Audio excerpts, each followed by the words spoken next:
Apa kabar Anda sahabat Sonora Network dimanapun Anda berada? Diiringi dengan Phil Collins yang menyanyikan lagu yang sangat luar biasa, bikin semangat pagi hari ini. Dan sudah lama juga kita nggak dengerin lagu ini ya. Dan ternyata lumayan bikin pagi hari ini bertambah energi gitu ya pagi hari ini. Apalagi Jakarta juga lumayan cerah, mudah-mudahan di tempat Anda juga begitu sahabat Sonora Network.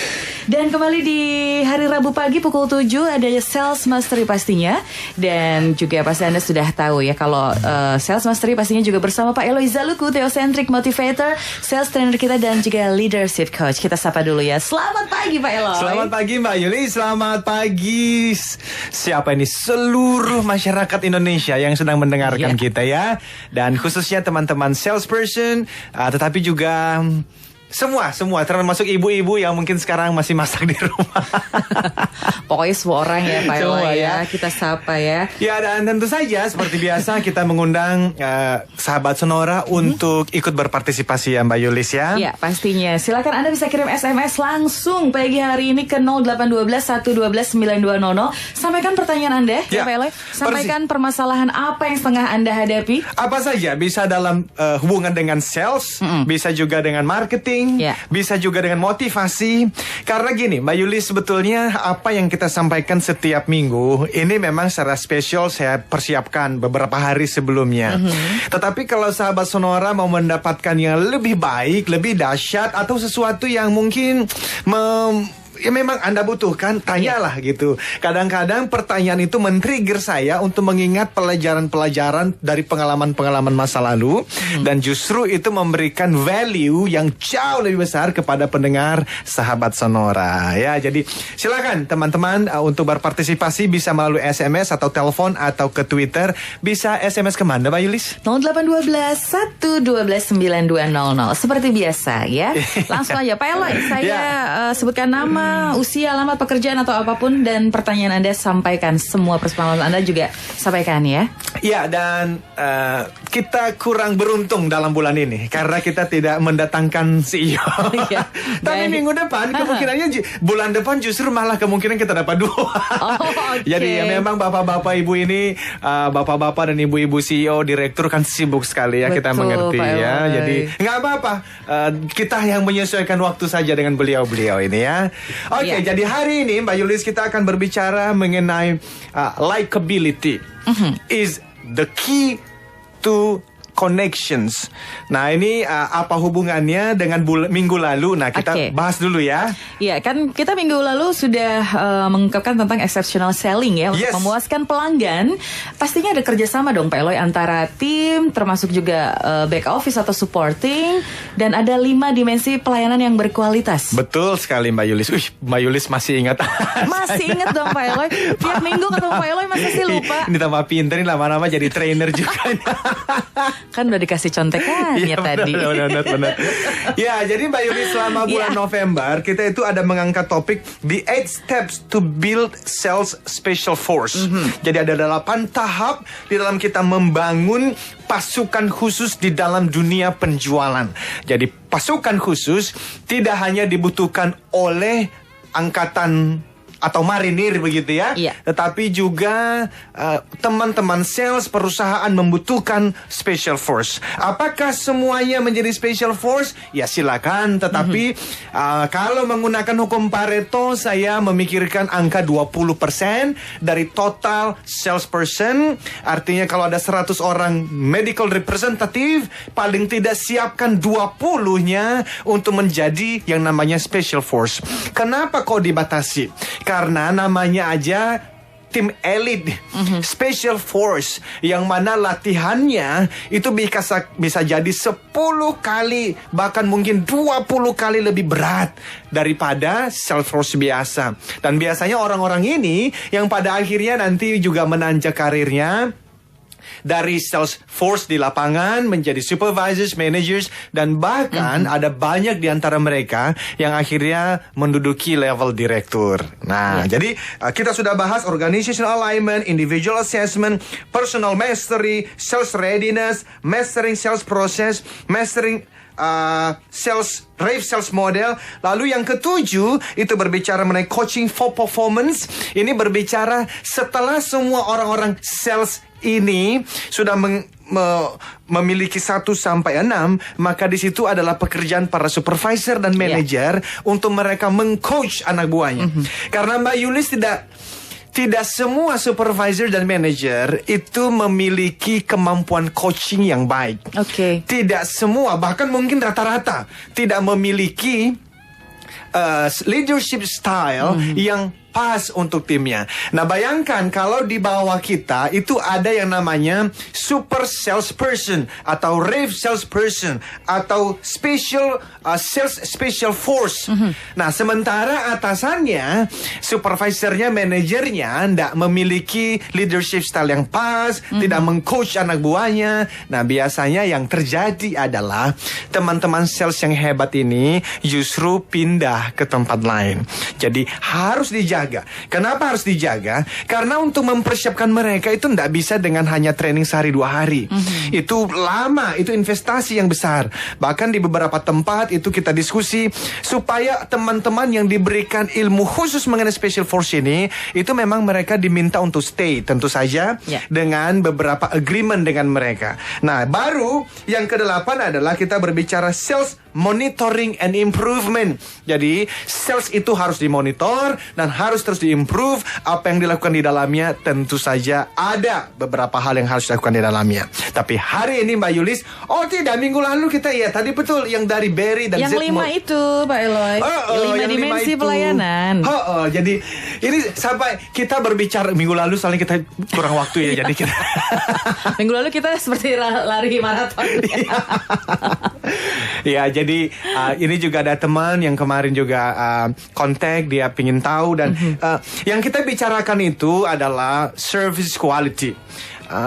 Khususnya kalau kita berbicara mengenai teman-teman supporting division, kita berbicara teman-teman back office, dan tentu saja teman-teman yang namanya itu salesperson.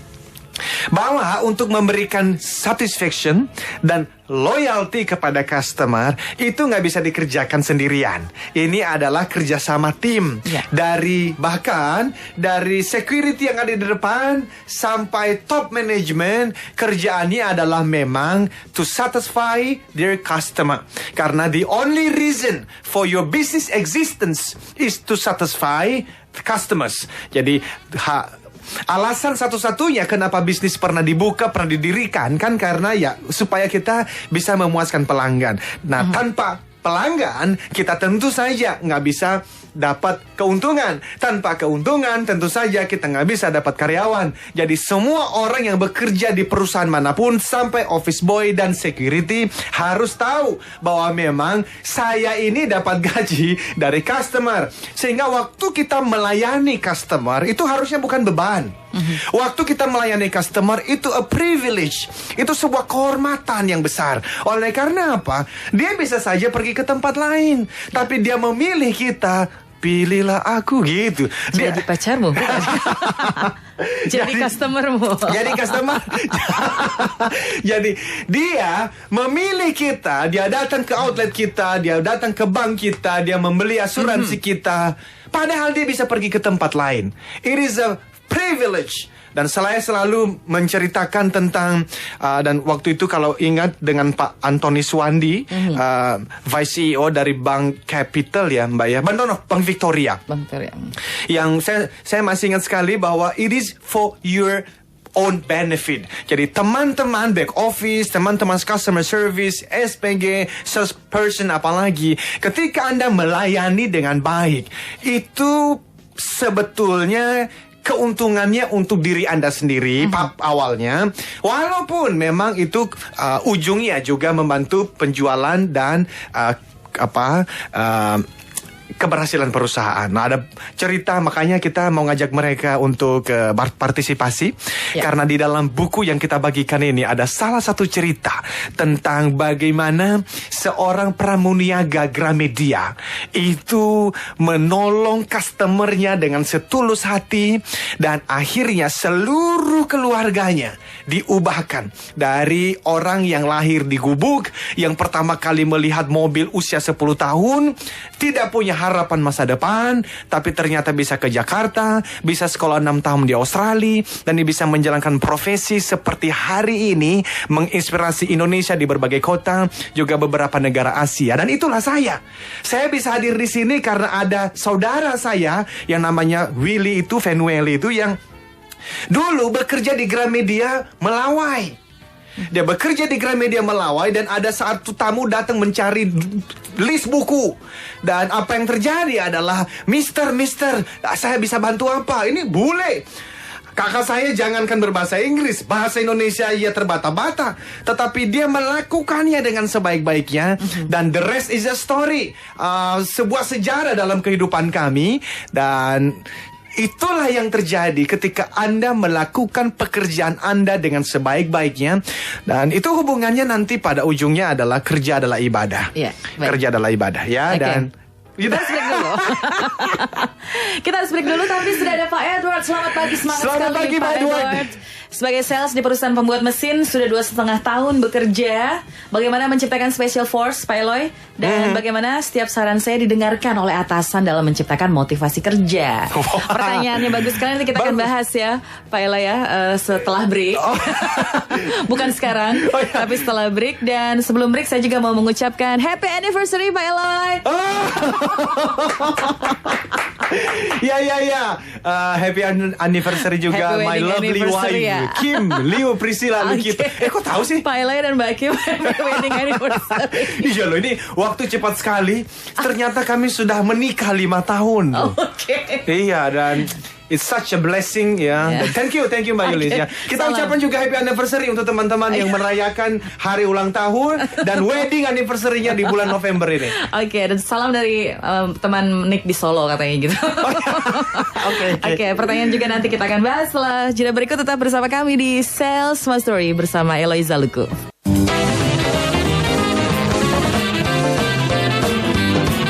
Stay tuned with us, Sonora Network.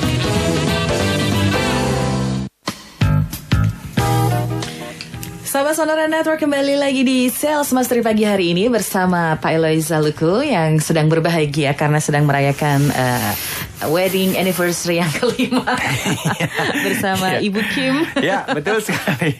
Baik, kita akan lanjutkan kembali ya Pak Eloy ya. Tadi sudah kita review tentang minggu lalu tentang ada 5 gitu ya, 5 hal. Belum sempat direview sih yang 5 hal. 5 dimensi pelayanan yang berkualitas berkaitan dengan service tadi ya.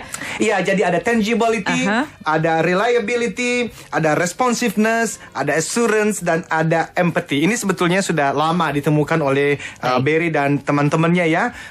Tetapi sampai hari ini hampir semua perusahaan yang berbicara mengenai service quality, mereka menggunakan kelima hal ini sebagai ukuran dan patokan ya. Tangible, coba nanti kalau ada waktu ya kita review lagi. Tapi kita jawab pertanyaan Pak Edward boleh juga ya. Pak Edward tadi sudah SMS nih ya Pak Eloy ya. Selamat pagi Pak Edward. Dan pertanyaannya tadi juga menarik sekali. Sebagai sales di perusahaan pembuat mesin, sudah 2,5 tahun bekerja. Tapi pertanyaannya juga bagaimana sih menciptakan special force Pak Eloy, dan bagaimana setiap saran saya bisa didengarkan oleh atasan dalam menciptakan motivasi kerja. Ya Pak Edward, thank you. Ada 2 pertanyaan berarti. Yang pertama adalah bagaimana menciptakan special force. Yang pertama adalah dimulai daripada believe. Bapak percaya dulu bahwa konsep ini adalah sesuatu yang penting dan akan mengantarkan perusahaan Bapak ke jenjang kesuksesan yang lebih. Nah, bagaimana caranya? Kita sudah bahas dari 3 minggu lalu. Itu ada 8, Pak.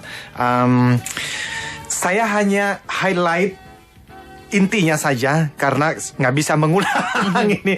Kita organizational alignment, individual assessment, personal mastery, itu ada motivasi di dalamnya, ada mastering, ada sales readiness, ada mastering sales process, ada mastering rep selling, coaching performance, dan sales monitoring dan improvement. Mohon maaf Pak, ini kita nggak bisa bahas, tetapi ada 8 itu yang kami buat. Nah, pertanyaan Bapak yang kedua adalah bagaimana sih supaya saran saya didengar oleh atasan dalam menciptakan motivasi kerja? Iya. Coba Pak, Bapak biasanya mendengarkan orang lain jika orang lain itu seperti apa? Itu saja. Jadi kalau ada seseorang di perusahaan Bapak yang Anda salut pada etos kerjanya, salut pada motivasi kerjanya, dan hasilnya juga terbukti. Kira-kira Bapak mau mendengar gak? Biasanya Pak, bahkan bukan hanya mendengar, kita bahkan bertanya, kok bisa begitu? Nah, waktu mereka ngomong, maka akhirnya kita belajar. Itu yang pertama. Jadi, walk or by example, Pak ya. Dengan Bapak muncul dulu sebagai pribadi yang memang punya kapasitas untuk didengarkan oleh atasan. Namun bisa jadi atasan kita adalah orang yang agak susah belajar dari orang lain. Ada tipe orang semacam ini, ya. Jadi harus bagaimana? Tentu belajar mengenai assertively. Di dalam berkomunikasi, Pak, yang namanya ide yang baik disampaikan pada waktu yang salah atau dengan cara yang salah, itu hasilnya tidak baik. Jadi assertively itu yang perlu Bapak lakukan.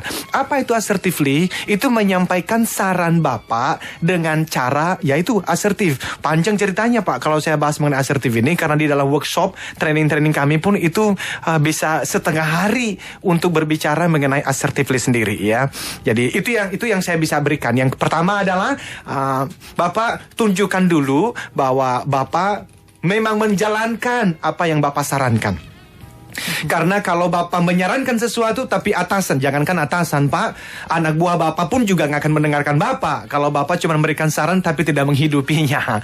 Yang kedua adalah kalau sudah menghidupinya dan Bapak mau menyampaikannya, komunikasi Pak. Ilmu komunikasi yang khususnya adalah communicate assertively. Ya, apa itu? Bapak bisa googling Pak, itu banyak sekali ya. Oke.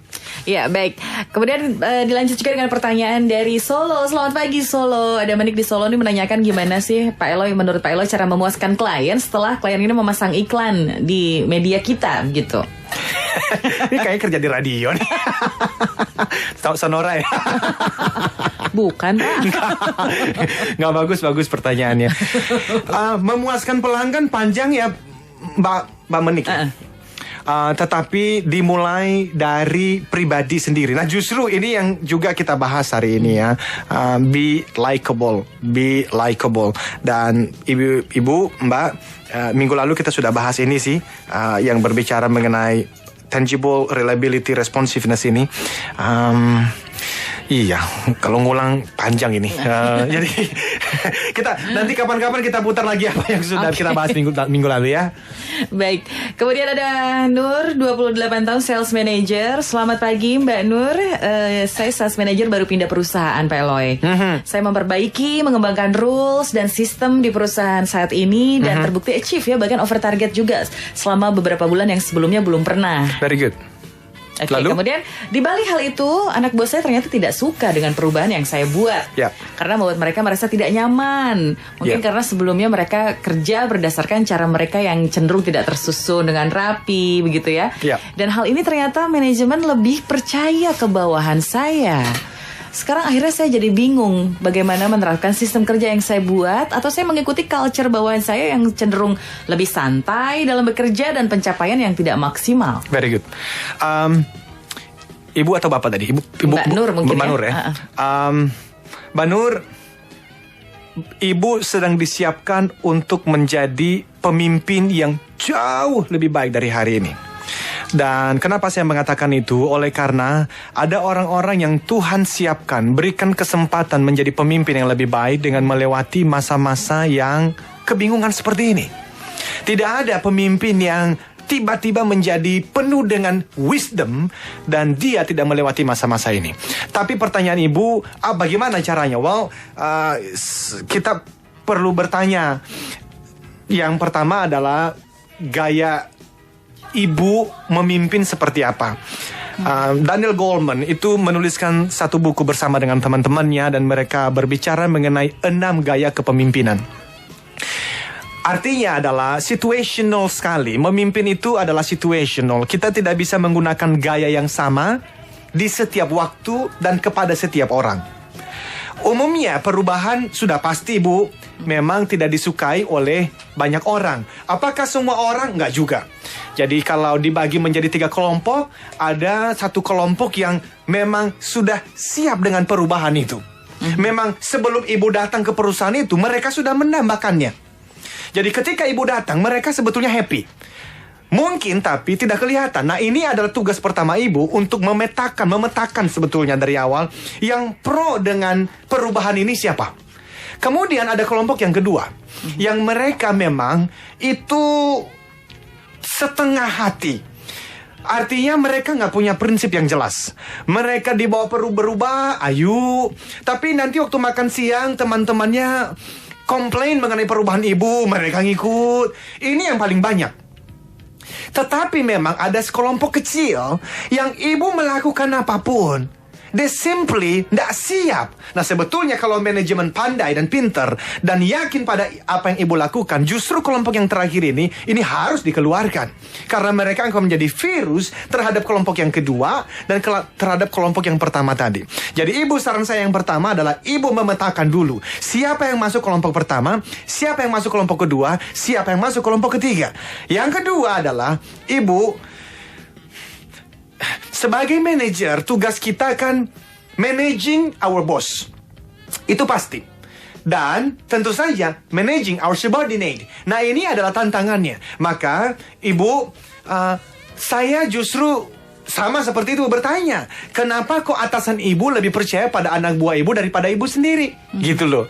Kalau memang mereka melihat di situ ada value, ada kontribusi, ada produktivitas, masakan mereka tidak menghargainya. Jadi ini ada 2 hal, Bu.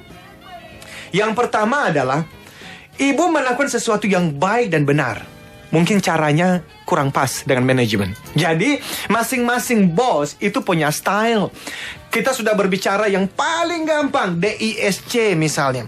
Ada tipe bos yang dominance, yang kalau dia dominance, waktu ibu bicara dengan beliau pasti suka ngomong banyak.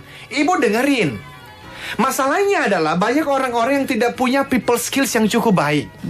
Artinya dia tidak bisa memetakan orang yang sedang saya hadapi ini tipe yang mana sih.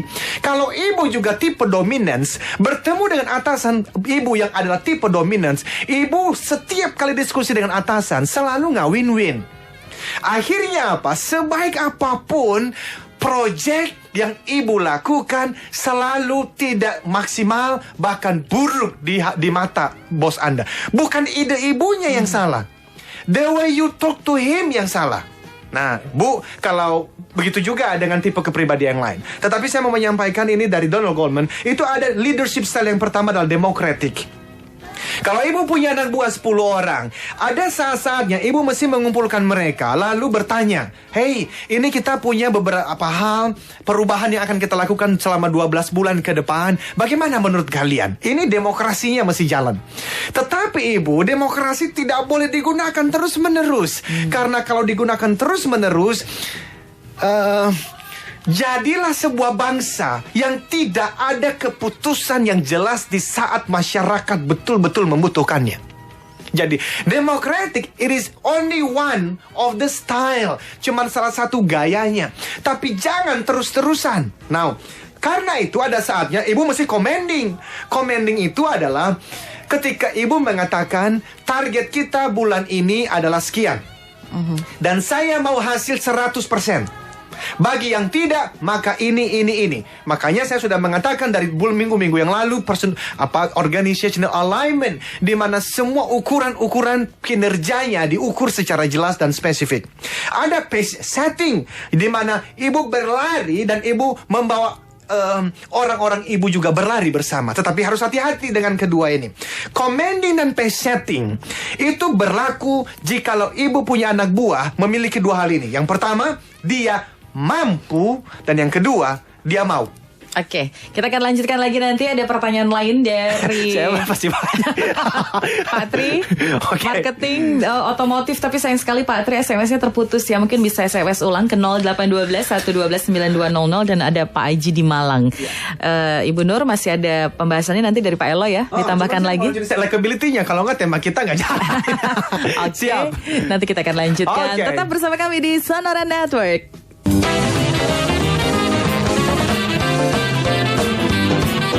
Stay tuned with us, Sonora Network.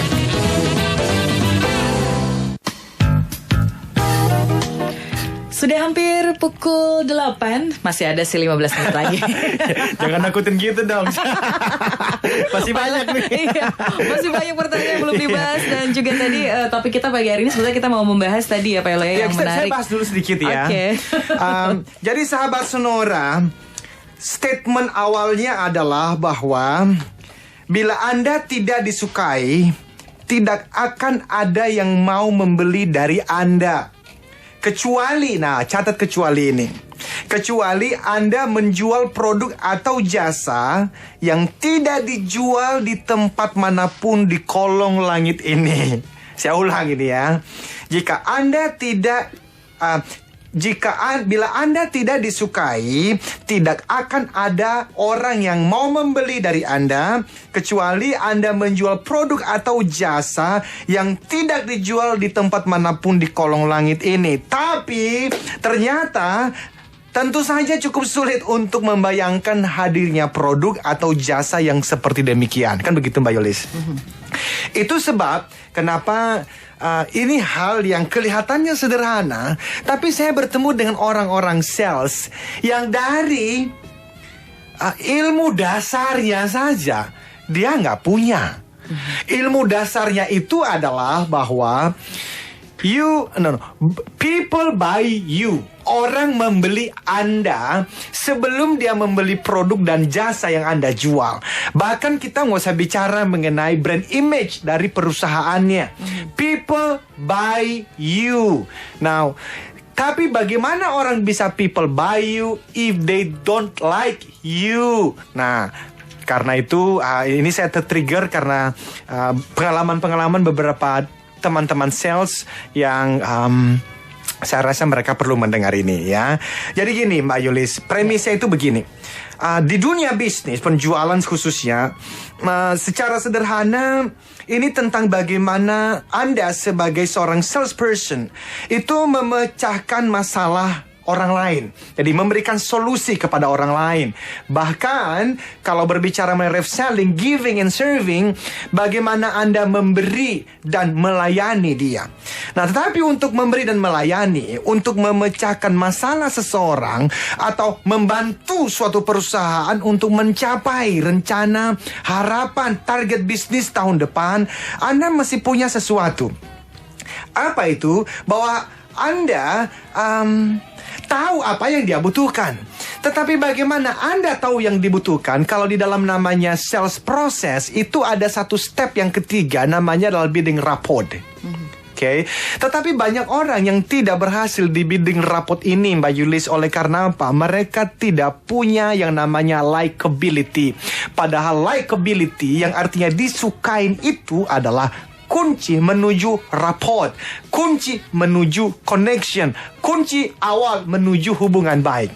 Now, karena itu biasanya semakin nyaman saat seorang klien, seorang konsumen dengan si salesperson, dengan si AO ini, dia semakin nyaman, dia semakin terbuka untuk membicarakan apa yang dia butuhkan atau apa yang dia harapkan. Dan semakin Anda mendapatkan informasi mengenai kebutuhan dan harapannya atau expectation-nya, maka semakin besar kemungkinan untuk Anda nanti meng-create value untuk orang ini. Jadi, kalau minggu lalu kita berbicara mengenai service quality, kita berbicara mengenai value creation di dalam reselling model, maka kita kembali satu langkah bahwa ternyata likability itu harus terus diingat. Jadi teman-teman sahabat Sonora, pertanyaannya adalah kira-kira kalau 10 orang disurvei hari ini, kira-kira mereka menganggap Anda sebagai seseorang yang likable nggak ya? Seseorang yang memang mudah disenengin, mudah disukain. Saya tidak mengatakan bahwa semua orang kemanapun Anda pergi akan menyukai Anda, tidak. Karena di dalam hidup ini ada juga yang by nature sepertinya begitu ya. Sepertinya ketemu dengan mereka memang nggak klik. Itu bisa jadi kita bertemu dengan seseorang yang kalau melihat orang dari ras yang berbeda, dia udah langsung turn off aja. Kalau dia melihat dari keyakinan yang berbeda, langsung turn off aja. Nah, memang ini butuh waktu lebih untuk bisa memenangkannya. Walaupun menurut saya, lakukan apa yang bisa Anda lakukan, tetapi jangan terlalu peduli karena masih ada banyak orang lain yang terbuka untuk koneksi. Jadi likability itu yang dilakukan. Nah, sebetulnya Mbak Yulis ada 10 hal yang saya mau bahas. Bagaimana caranya untuk membangun likability ini. Oke. Nampaknya waktu sudah tidak memungkinkan ya. Kita bisa bahas singkat saja mungkin Mbak Eloy. Ya, jadi likability ini dimulai dari bahkan sebelum bertemu dengan seseorang. Contoh ya Mbak, itu waktu kita mengirimkan email kepada prospek, kepada seorang teman, atau kita mengirimkan SMS, itu perhatikan courtesy-nya. Apa itu kesopanannya? Karena bagi orang-orang yang pingin, misalnya ketika namanya ditulis, misalnya Mbak Yulis, ada orang-orang yang kalau saya menulis Mbak Yulis, Y-nya huruf kecil, dia langsung tidak klik dengan si pengirim berita. Kenapa? Karena ada orang-orang di luar sana yang mereka punya image. Kalau nama ditulis dengan huruf kecil, huruf pertama itu artinya tidak respect. Ada orang-orang yang seperti ini. Bahkan ada orang-orang yang kalau kita lebih muda dari beliau dan kita mengatakan thank you dengan T dan Q itu, ada orang-orang yang merasa tidak klik. Ini memang sepertinya simple things ya, tetapi tulis saja thank you. Don't take the risk, jangan ambil resiko lah. Kecuali kalau memang nanti selama perjalanan kelihatannya bapak atau ibu ini dia tipe orang yang agak fleksibel, dia tipe orang sanguin, yang dia lebih intimate dan bagi dia itu tidak menjadi hal penting. Nggak apa-apa.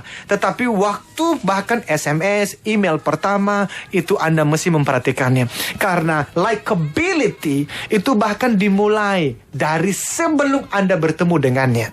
Now, apalagi kalau sudah face to face. Kalau sudah face to face, itu yang kita sebut sebagai first impression. Kesan pertama. Begitu penting. Selanjutnya itu urusan nanti. Tapi kesan pertama berbeda dengan yang namanya adalah trust. Klik itu dibangun dalam hitungan detik. Trust bisa hitungan tahun. Tetapi Anda tidak mungkin tiba di ujung yang namanya trust kalau diklik aja Anda sudah gagal. Sehingga apa yang mesti diperhatikan? Yang perlu diperhatikan orang-orang sales ini berbicara mengenai penampilan, groom or appearance. Itu berbicara mengenai berpakaian Anda tidak harus mahal, tetapi harus rapi. Cara sisir rambut, ini simple things. Tapi banyak orang yang melupakannya. Kesopanan, courtesy, ya. Waktu Anda memanggil nama seseorang, kalau memang dia panggil Pak atau Bu, kecuali kalau memang ada hint tertentu, beliau lebih suka dipanggil Mas, begitu ya. Kayak kemarin dengan Mas Agung kemarin ngisi di sini ya, Mbak Yulis ya. Iya, ternyata lebih sering dipanggil Mas Agung ya daripada Bapak atau Bos gitu ya. Well, ini style seseorang ya. Jadi memang kita menyesuaikan. Atau berbicara mengenai gerak dan bahasa tubuh, gestur dan body language-nya. Saya pernah bertemu dengan seorang CEO dari satu perusahaan. Saya bersama dengan beberapa teman. Dan saya terganggu sekali ketika melihat salah satu dari teman saya ini. Itu ketika dia duduk di depan CEO dan board of director dari satu perusahaan. Dia bisa dengan santainya kaki diangkat. Lalu dia menyender. Ini adalah basic courtesy. Dan waktu seseorang berbicara, menyender itu sesuatu yang tidak sopan. Lebih baik Anda mencondongkan badan Anda memperhatikan dia. Karena apa? Ini hal-hal yang menuju kepada klik. Dan kalau Anda sudah klik, Anda akan connect. Kalau Anda connect, itu adalah berbicara nanti ujungnya adalah trust. Nah, hal yang lain adalah tentu saja hampir setiap minggu kita berbicara mengenai smile.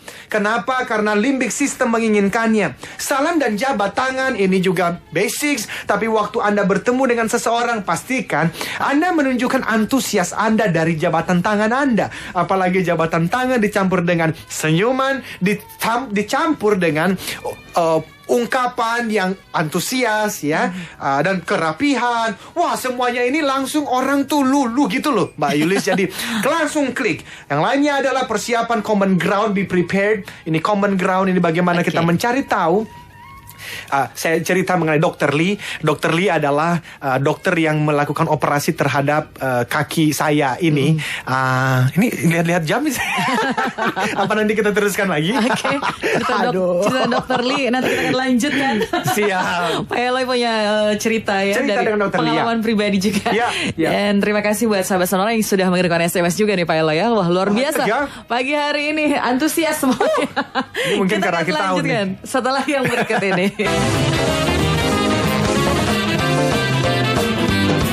Stay tuned with us, Sonora Network.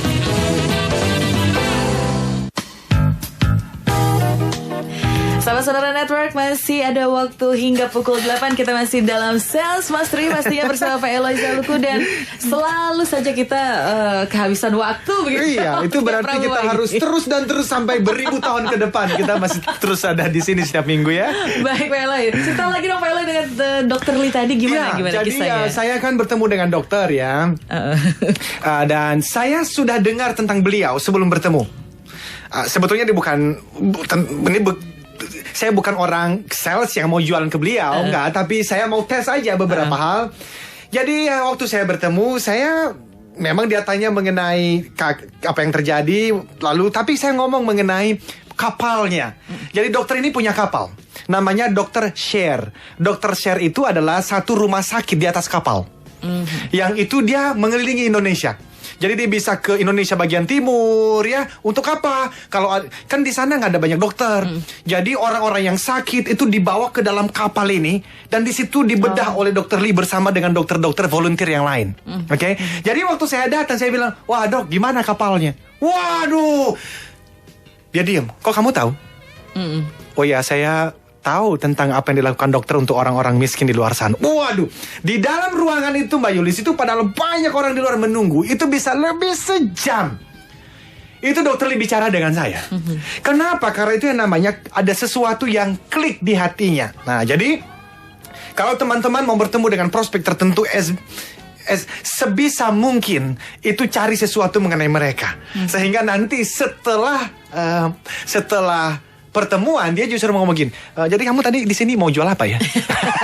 Jadi biasanya tinggal tanda tangan ya. Jadi itu hal yang berbicara mengenai prepare, ask questions and be interested, ini juga penting sekali dan ini harus dicoba sahabat Sonora.